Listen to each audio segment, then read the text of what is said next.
Good evening, cats and kitties. Here's another installment of Simon Chartier's New York Stories. So this is going to be Harlem Part 2. Alright, and so, like where it leaves off from the last time, my father came up and grabbed me out of the children's workshop rehearsal by my ear and was smacking me in his car, and, you know, he said, he took me out. Well, I was like, how old was I? I think I was 15. He took me out of that band I was playing with up in Harlem because he did not want me hanging out, with black people. And he said, if you go with the N-words, you're going to be an N-word and all this other kind of fucking, like, shabby ass shit that he said to me. So, anyway, I got myself kicked out of school. I blew up a toilet, and I had to go to the New York City public school system, so I got into music and art. And I went up there and I tried out for music and art. And I'll never forget this. The head of the whole music department at music and art was Mrs. Klinger. And she goes, well, what instrument do you play? And I told her I played a guitar. And she told me the guitar is not an instrument. You will, so you got a choice. So I said, I'll play the double bass, the upright bass in the orchestra. So she goes, okay. So I took this test and I sang some kind of caterwauling fucking rock tune,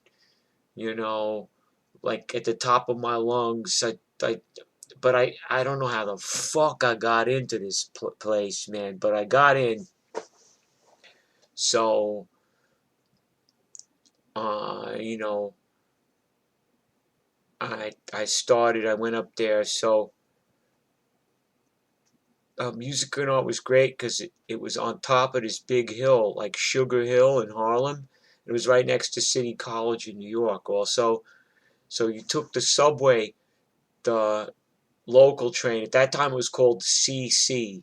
Now it's the C train, but back then the expresses had one letter and the locals had two letters. So it was the CC, and you got off and you went up this big hill, big grassy slope all the way up the hill. And so it's like September, whatever, went to September 7th or something, like 1974, and I walk in there, and I was like, holy fucking shit. This was like, it blew my mind, First of all, there was so many kids in the school, and there was kids from all over New York, and so there was kids that was into all different kind of things, and I mean, you had like, I'll give you an example. I had heard rapping in East Harlem in 1973. I heard guys rapping on the street corner. I heard a lot of good things.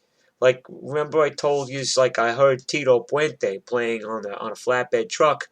But I also heard in Harlem guys singing doo-wop on the street corner. Now, I knew all about doo-wop because I was always really into 50s rock and roll.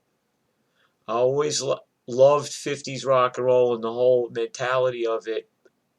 Probably my favorite form. Even back then, I just loved it, man. I was like, so I knew about doo-wop, and then I'm in Harlem, and you'd see these guys. I just remember seeing these older guys standing on the corner, and they must have been cats that had grown up in the 50s, and they were singing, Daddy's home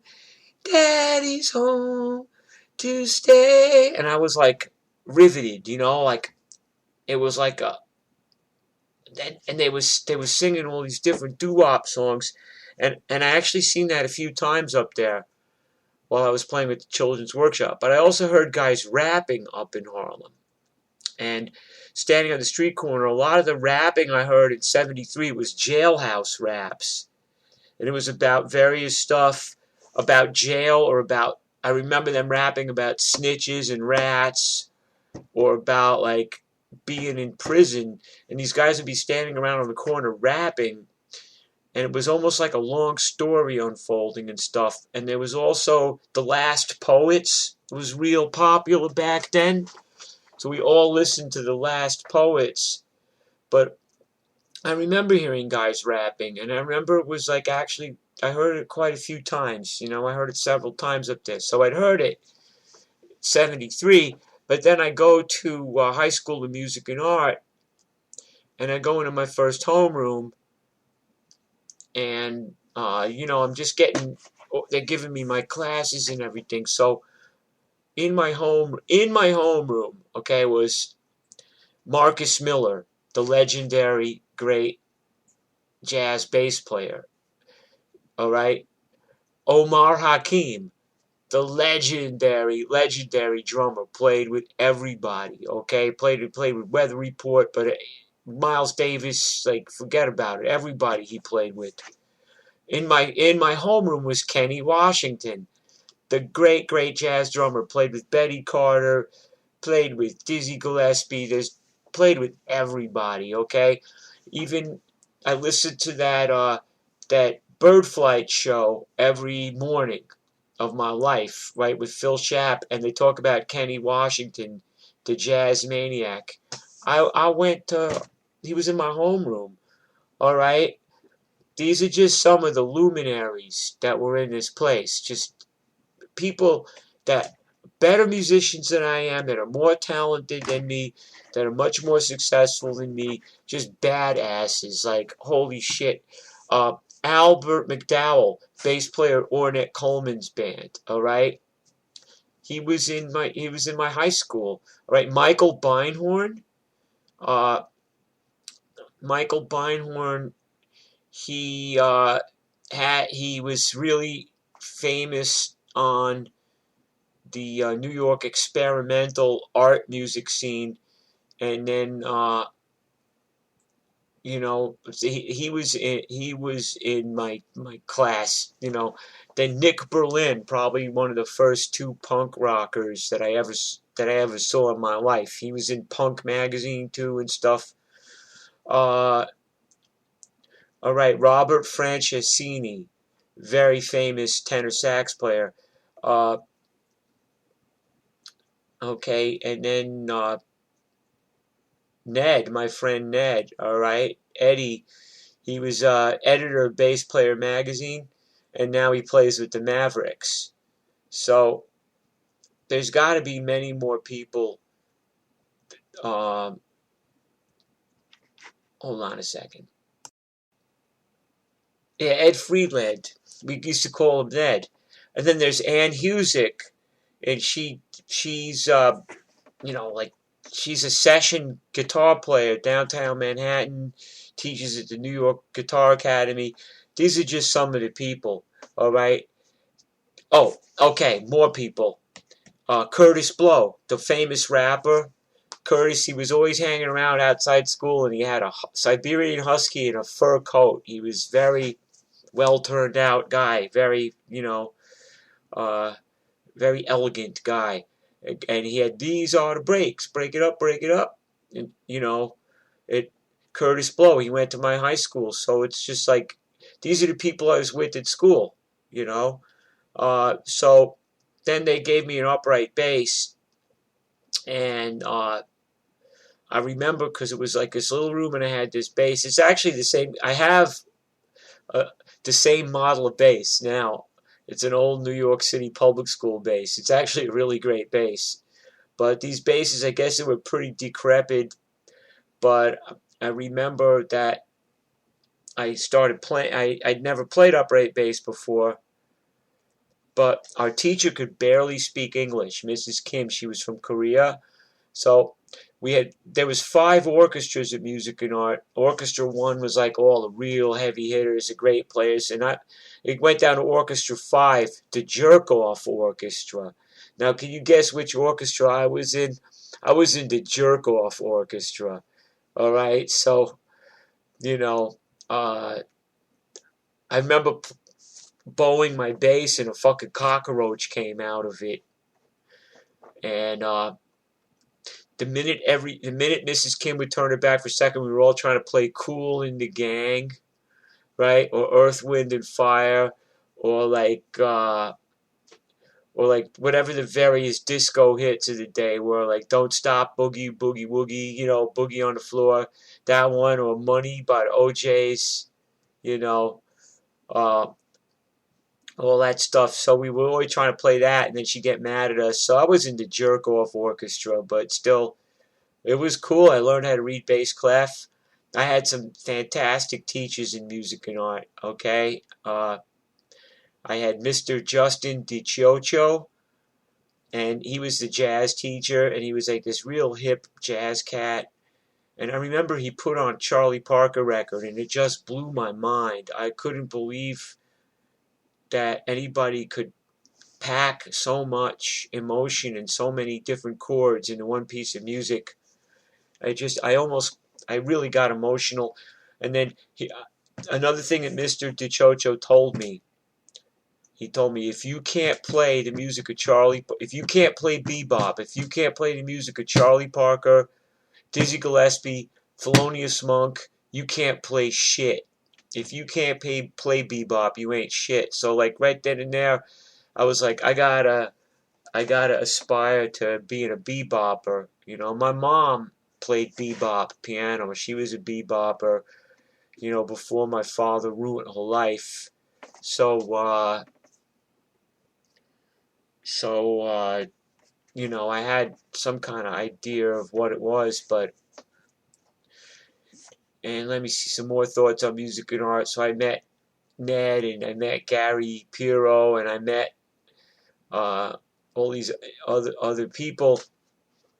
So I wound up getting into the rock band Instant Chemical Religion, and that's what led to the Ridgewood thing. But I walked into music and art, and it was like, so you had like the kids from Harlem with the big bell bottoms and the big naturals with the Afro picks in them, and turtlenecks on. And then you had the dirtbag rocker kids with like long hair and cut off denim vests with like Beatles or Rolling Stones patches in the back. And then you had the glam rock contingent. You had the I remember it was like the height of New York Dolls, T-Rex, Bowie. It was the height of that. So you had these. I remember there was this guy John Wilson, and he looked like Cher. I couldn't tell if he was a man or a woman. He was like this. He looked like Johnny Thunders in the Dolls or something. He was like completely glam rocked out and very androgynous. Looked like a rock star, right? And there was a whole glam contingent there, and then there was the whole kind of like Grateful Dead hippie contingent, and I was like, holy shit. It blew my mind. I was like, this is the fucking big time, man. That's what went through my mind. I said, this is the big time. And I was like fucking 15. And then it was like, I weigh 209 pounds. I'm really fat. I'm slow. I can't run. I can't really fight good because I'm fat. And like to get too much, I'm too slow.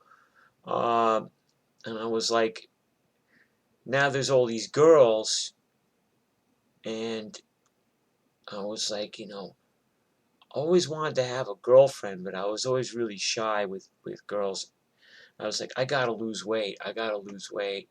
And I wound up, I'm in music and art. I want to lose weight so bad. I wound up having a nervous breakdown, kind of a psychotic break, and they had to like cart me off from school. And, and so the shrinks was looking at me, and they got me a shrink to help me lose weight. He put me on this diet. So I started dieting, and I was like, it was like kicking food, It was worse than kicking dope. When I got strung out later and I had to fucking get clean, this was even worse. Because like, you could not drink or drug or smoke cigarettes, you'll be fine, but you gotta eat. So the question is, when do you fucking stop, right? I remember the first time I walked by this pizza place and I was like running my diet. I had to put my hat over my face and cover my face and my nose so I wouldn't smell the pizza. It was fucking torture to me. But I fucking lost I lost, at the time, I lost 65 pounds, right? I weighed 145. Now I weigh, like, this morning I was 140, so I'm 5 pounds less, but I got down to like 145. And I also was like, I'm 15, I'm getting old. And I still, James Burton was on the road playing with Dale Hawkins. This is, I must say to my credit, man, I knew all about Dale Hawkins and everything when I was 15 in 74. That's always the kind of music I like the best, not arena rock. I always felt I wanted to be an arena rocker because I wanted to be up on stage with a million girls screaming at me, but some of the arena rock music, it didn't swing good enough for me. It didn't have that thing like the 50s did. So I wanted, but I said I really just a jerk off musician, and so I went and I got me the Mickey Baker book. I'm looking for this fucking shit now. There it is. Look, I went and I bought this book. And I started studying out of it. And I said, you've got to practice 2 hours every day minimum. So I used to time myself I still do. I've been doing this since November 74. I clock in and clock out. And I practice every day. And I try to get 3 to 5 a day, Another teacher I had was Mrs. Vanita Ellis. Mrs. Ellis was great. She was very stern and very strict. She's no nonsense, all right? But she taught us how to read music, how to sight sing, like how to just sing. So we had to learn harmony, all the chords, all the scales, the non-harmonic tones, the intervals. We had to learn all the time signatures. And we had to learn solfeggio, which is that if she played something, we had to write it down and sing it. If she wrote something, we had to sing it and play it. If she sang something, we had to write it. You know what I mean? It's like, it was fantastic. And then I the other thing we always used to do is, one thing I found too is I started taking a lot of drugs when I was 15. Like about the time I started losing the weight and everything, there was a lot of shit that I could find now, like speed, black beauties and shit, acid, downers, marijuana, this really cheap beer like Canadian Ace, shit like that, Manischewitz wine, Mad Dog 2020, I realized that I could take all of these things, So I started doing a lot of narcotics. I dabbled in them since I was 11. I dabbled in them, Somebody gave me something, I would take it. But this time I was just really, about the time I started losing weight. So I lost all the weight, but I also was pretty much a habitual drug abuser by my 16th birthday. I was just, boom, every day. And, I lost all this weight, and I just kind of replaced it with drugs. But, I was young, my body was resilient. And the other thing is I was right back in Harlem, and my music and art was great, and I learned the upright bass, I learned music theory and everything, and I didn't have my playing together. Like a lot of these other young people that I mentioned, they had their playing together already, and me, I was just a little bit kind of, like I was just kind of playing rock guitar, and that's it, I wasn't, but then also, my parents, it's a double-edged sword, because my father beat me for playing in a black band, but then I went to high school in Harlem, and then my father had me go to Manus College of Music after school 2 days a week, and I took more solfeggio, and I took classical guitar and stuff. So, like, it's kind of weird, the double-edged sword of my family, like very, like they hurt me and they helped me. You know what I mean? That's left me a very confused person. It really has, you know, not knowing how to fucking make any sense out of it. You know what I mean? So only other music and art was generally very cool. Like kids will be kids. So like these one time I had my friend Johnny Sender's guitar. I was carrying it, and these other kids go, "Let me see the guitar," and they grabbed it and they ran down the hill into the subway with it. So I had to run. I was like, "Holy shit, the guitar!" And it was a 1956 Gibson Les Paul, which you could buy a 56 Les Paul for $125 back then. There was no, but I knew that it was I ran down the fucking hill. I chased these kids into the subway. Thank God that I the the the train hadn't arrived yet. They were on a platform. I hopped the turnstile and ran in, and I just started fighting them for the guitar. John ran down there with me. I was fighting them for the guitar. So they had the guitar and there was four of them. I had to fight these fucking kids and fight them and fight them. And then the train came in and I got the guitar back off of I had the guitar and I was like, they were hitting me and hitting me and I was hitting them back with one fucking hand. And oh, fuck. So they got on the train and they were like, cursing at me, threatening me, but I did get the guitar back. I mean, I was pretty banged up. But I guess by that point in my life, I just was kind of used to getting pretty fucking banged up. It wasn't no big deal. So that is my story of high school in music and art. And one other thing, I played in the gospel chorus too, which I had played. I had walked by a lot of New York. There's storefront churches everywhere. So I would hear the gospel music coming out and I would stop and listen. And I got to play in the gospel chorus and play gospel music. So that was one other thing that, that it's and I think the only two schools that I ever really